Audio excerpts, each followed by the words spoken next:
મેં એક વચન આપ્યું હતું કે મારે તમને ક્યારેક રાસ કરાવવાનો છે, અને એ પાછું એવું વચન આપ્યું હતું કે મણિબેને લખ્યા એ જ ગીતો ગાવાના, એવું લખ્યું કીધું છે. પણ એમણે બહુ સરસ લખ્યું બાપુ, બહુ સરસ લખ્યું. મને એમાંનું એક ઓલું બહુ સરસ ગમે, વાલાને નોતરું દીધું રે હું તો ગાંડી ગેલી થઈ, ગાંડી ગેલી થઈ હું તો ભાન ભૂલી ગઈ. પછી એ તો હતું પણ એને બધા શબ્દો ફેરવ્યા છે. શિક્ષિકા છે ને એટલે સરસ સરસ રીતે. નાવા બેઠી ડોલ ભૂલી ગઈ, બોલો. હા, સરસ લખ્યું છે, બહુ સરસ શબ્દ લખ્યા બાપુ. ગાવીની એની રચના છે, આપણી રચના તો છે ને જો એની રચના છે, મણિબેનની રચના. તમે તાળી પાડજો, પછી રાસ તો પછી કરાય, પણ એના શબ્દો મને બહુ ગમે. એટલે કરંગિયા મણિબેન, આમ તો પોતાને કાઉન્સમાં મીરા લખે છે, પણ ભાવ છે. પણ એને જે શબ્દો લખ્યા છે, મને એમ લાગે છે કે આ શબ્દો એના નથી, દ્વારિકાધીશના છે, કાળિયા ઠાકરના શબ્દો છે સાહેબ. ભાવ પ્રધાનતા વાળા શબ્દો છે, કેવા સુંદર શબ્દો લખ્યા છે. હા, તાળી પાડી.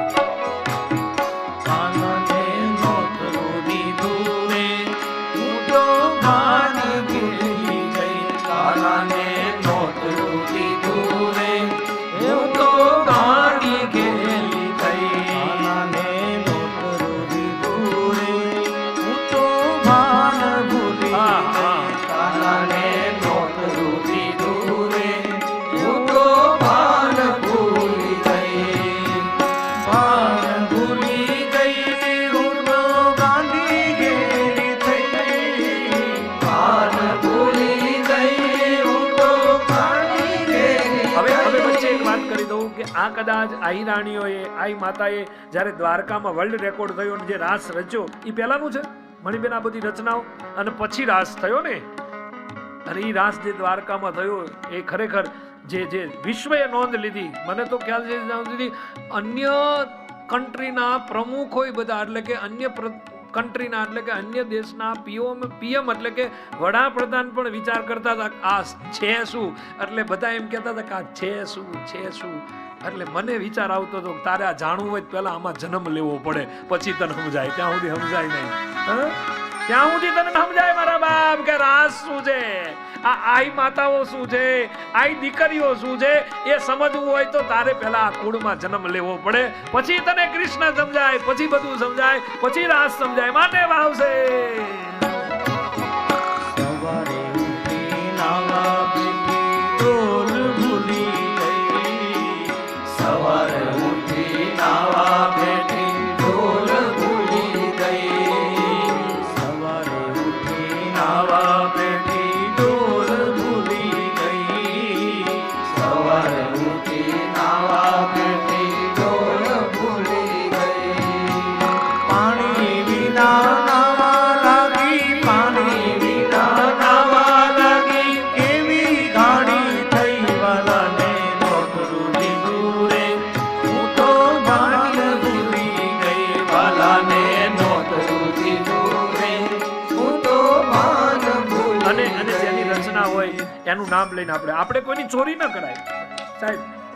આપણે પ્રજ્ઞા ચોરી છે, કોઈનું લઈને તમે બોલો ને એનું નામ તો પણ એ જ્ઞાન ચોરી છે, પ્રજ્ઞા ચોરી કહી શકાય, બુદ્ધિની ચોરી કહી શકાય. એને જે ભાવ રજૂ કર્યો એ ભાવ એના નામથી રજૂ કરું છું, કારણ કે એને મને બીજા દિવસે પુસ્તક અર્પણ કર્યું અને મેં સવારમાં એ પુસ્તકનું પઠન કર્યું. પણ બહુ સરસ રાસ છે, પણ એ રાસનો તો જ્યારે અવસર આવશે ત્યારે એમાંથી 2-4 રાસ આજે જ કરાવીશ. તમારે બધાને રાસ કરવો છે ને, જેટલાને અનુકૂળ એટલા, પરાયણે તો આપણે કઈ પણ કરાય છે, કારણ કે આપણે કૃષ્ણ સાથે નાચ્યા છીએ, એટલે હવે નાચવામાં કઈ વાંધો નથી. કારણ કે જેમાં પ્રેમ છે, જેમાં સત્ય છે, જેમાં મર્યાદા છે, સ્વયં નારાયણ આપની સાથે નૃત્ય કરતો હોય એવા ભાવ સાથે. પણ આ રચના, અને સૌથી વધારે તો મને આનંદની વાત એ છે, મેં ગઈકાલે પરમ દિવસે કીધું બાપુ કે ફરાડી બાપુએ સરવણભાઈ શિક્ષણ માટે ઘણું કર્યું. અહીંયા કર્યું, રાજુલામાં, રામપુરા, બધે શિક્ષણ માટે, શાળા કોલેજો દીકરીઓ માટે ઘણું કર્યું છે. પણ હવે દીકરીઓ ભણતી થઈ છે, ડોક્ટરો બની, વકીલો બની છે, અને આવી શિક્ષિકાઓ બને, અને આવી રચનાઓ, કવિત્વ એની અંદર પ્રગટે. આ કયું કારણ હોઈ શકે? આ કોઈ સંતની કૃપા હોઈ શકે, સમાજ ઉપર કોઈ મહાપુરુષની કૃપા હોઈ શકે, દ્વારકાધીશની કૃપા હોઈ શકે. અહીંયા કોઈ એક સમાજને લઈને વાત નથી કરતો, કારણ કે અહીંયા તો મહાદેવના પ્રટાંગણમાં તો અનેક સમાજો છે, પણ હવે બધા જ સમાજે જાગૃત થવાની જરૂર છે. અને વિશેષ કરીને આજે ભાવ રજૂ કર્યો છે, મેં આખી પુસ્તકનું શ્રવણ કર્યું છે, આખી પુસ્તક આમાં મેં પઠન કર્યું છે. જે શબ્દો મૂક્યા છે, આ કોઈ સામાન્ય શબ્દ નથી, આ કોઈ સામાન્ય શણગારેલા શબ્દો નથી, બુદ્ધિથી દોડાવેલા શબ્દો નથી બાપુ. આ શબ્દો છે ને એ હૃદયના શબ્દો છે, અંદરથી પાકી ગયેલી ભક્તિના શબ્દો છે. અને ભક્તિના શબ્દો હોય ત્યારે જ સંત સુધી પહોંચે, વ્યાસપીઠ સુધી પહોંચે, અને એ આ કથામાં ગવાય છે. માટે તાળી પાડીને પ્રેમ છે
આશા આવશે રાધાને